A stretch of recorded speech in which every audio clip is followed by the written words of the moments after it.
A police van stops at a gas station. Inside are several prisoners. They are allowed to step out for a short break. But when everyone returns, prisoner number 0864, Kraven, is missing. A police officer spots him standing near the restroom, quiet, lost in deep thought. Night passes. The prisoners are locked inside the jail. Next morning, Kraven is in the exercise yard when some old and dangerous inmates attack him. But Kraven moves like lightning and beats them all down easily. He's taken to the prison head, Simon. Simon sits on a lion's skin and warns him, "Discipline is necessary here." Kraven stares at the skin and says, "Killing animals is wrong." Simon gets angry and attacks. But Kraven isn't human. He's a supernatural hunter. He climbs walls, dodges bullets, and jumps over the high prison wall. Outside, his partner waits for him in a plane. It's revealed Kraven was never a real prisoner. He entered the prison only to hunt Simon. His mission is complete. The story now goes back 16 years when Kraven was an innocent boy. The school bell rings. His father comes to pick him and his little brother up. Today, they're traveling from London to New York. But during the journey, the father reveals a bitter truth. Your mother is no longer in this world. Shock freezes in Kraven's eyes. His father says the mother took her own life, but in Kraven's heart, hatred begins to grow. He believes his father's business and cold behavior broke her spirit. On the way, his father says, "Today I'll teach you how to become a real man by hunting." At the same time, the story connects to Calypso, a mysterious girl living with her grandmother,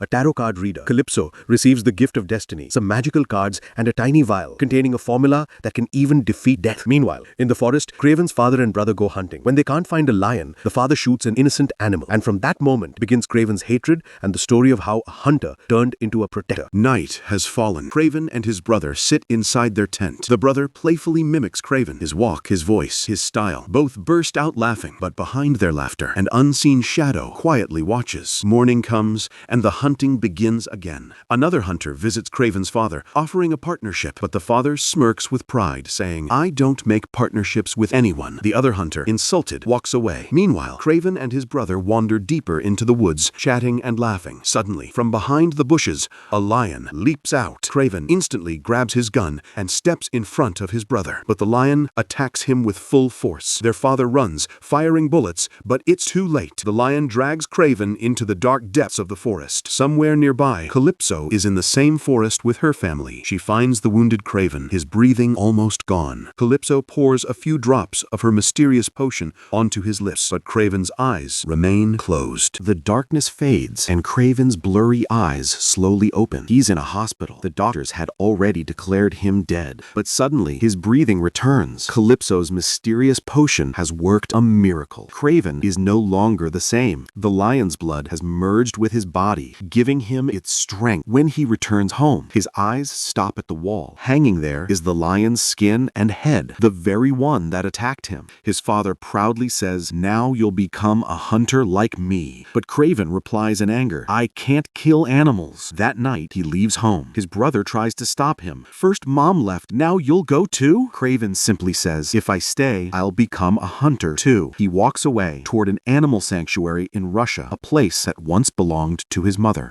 There, deep in the forest, a herd of wild buffalo suddenly charges toward him. He closes his eyes, but one buffalo steps forward and protects him. In that moment, Kraven understands the animals have accepted him as one of their own. Kraven has returned to the same place where he once came with his mother and brother. Now, this is his world. Slowly, he realizes that the lion's DNA now runs through his veins. He's no longer fully human. His speed, his jump, his hearing, everything has become wild like a lion. One day, hunger drives him deep into the forest. He hunts a deer, running with lightning speed, leaping through the air. In that moment, Kraven understands who he truly is. Half man, half beast. Suddenly, gunshots echo in the distance. He climbs up the trees and sees two hunters shooting wild animals. He steps out and says, "Forget everything that's happened till now. But if another bullet is fired at an animal, I won't spare you." The hunters laugh and fire at him, but Kraven becomes death itself for them. The story now returns to the present. After escaping from prison, Kraven is back in the Russian sanctuary, and once again,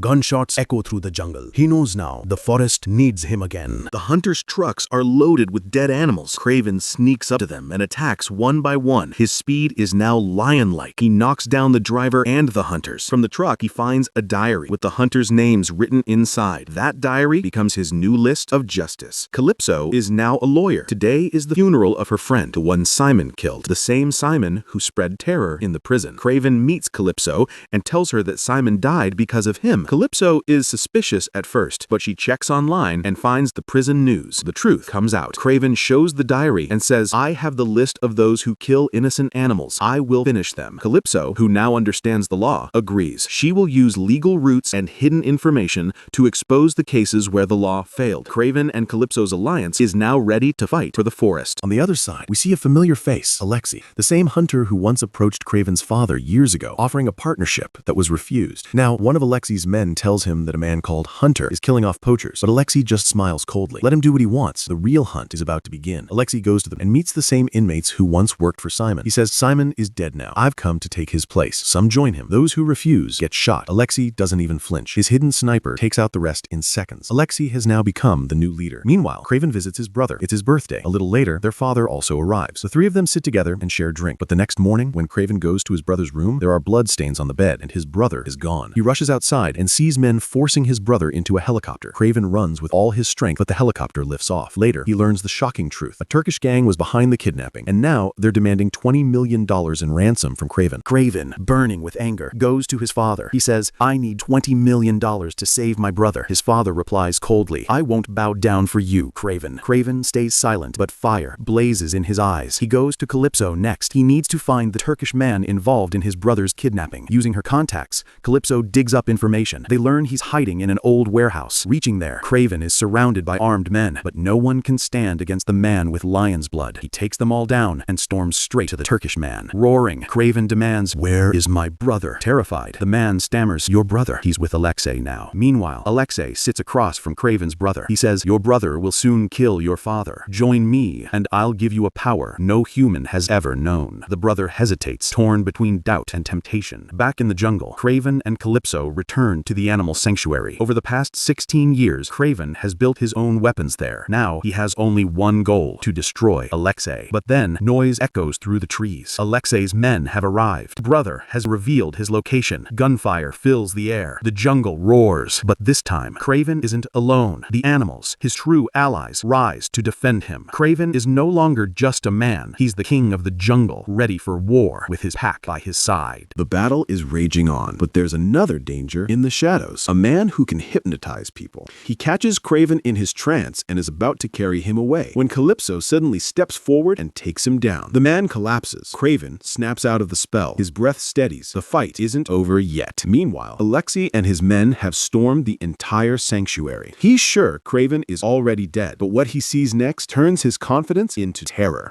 A massive herd of wild animals charges toward him. To survive, Alexei injects himself again, transforming into a monstrous rhino. His skin turns so hard that even bullets can't pierce it. But Kraven already knows his weakness. The serum that gave Alexei this power comes from one special organ. Kraven strikes right at it. Alexei falls, defeated. Then Kraven's brother appears. Both share a moment of regret and a silent promise to stay together once again. Kraven walks up to his father and says quietly, your name is on my list. His father, proud and defiant, replies, I'll always be a hunter. And before another word can be spoken, a bear emerges from the forest and kills his father without a sound. The bear that killed Kraven's father wasn't a coincidence. It happened on Kraven's command. For him, it wasn't revenge, it was justice. 1 year later, Kraven arrives at his brother's birthday. Smiling, he says, I'm proud of you. You didn't follow Dad's path. You're not a hunter anymore. But his brother, Dmitri, stares coldly and replies, you're wrong, Kraven. I'll never abandon our family legacy, and for your own good, stay out of my way. Kraven's expression changes, but before he can say a word, Dmitri's body begins to transform. His face, his voice, his eyes, they all shift until he looks exactly like Kraven himself. Standing in front of him now is no longer his brother, but a shapeshifter. This power came from the same doctor who once gave Alexei his rhino strength. Dmitri was injected with a new serum, and since he already had the talent of mimicking voices, the serum multiplied his abilities. Now Dmitri had the ultimate gift, the power of shapeshifting. He could take the form of anyone, even his own brother. Kraven finally realizes his next and most dangerous enemy isn't out there in the wild, it's his own blood.